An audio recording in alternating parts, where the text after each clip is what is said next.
Hey guys, Frank Curzio here. Just leaving work. Going to work out really quick for us and my family. But I titled this video that I'm filing for bankruptcy, which is good news because something that you never really saw before in this market, which is pretty crazy. You have Hertz filing for bankruptcy, goes up 400%, has 19 billion in debt. Their market cap is less than a billion. So again, bondholders get paid for equity holders, which is pretty interesting. We'll see how that works out. But you have J.C. Penney up 100% in a couple days. You have Chesapeake saying they're going to file for bankruptcy. The stock was up tremendously.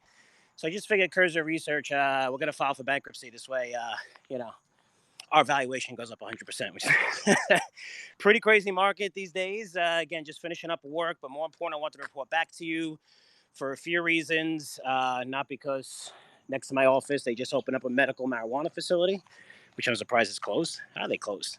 Medical marijuana facility. Anyway, pretty cool parking lot over here. But I'm pointing to you because I got a fantastic interview on Wednesday.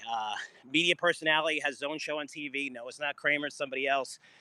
So really good news on that front. And also for CRA subscribers, Curzio Research Advisory found a really great stock that has not run up like all the others, which is like 500% in the last 2 weeks. Just a lot of upside, has a very big name behind it, high insider ownership, and a stock that is going to benefit tremendously with the economy opening up that it's kind of a lot of people forgot about. So really great stuff. Just want to report back to you. It's been a while since I did my last video. And as always, I'll report back to you guys soon. Take care.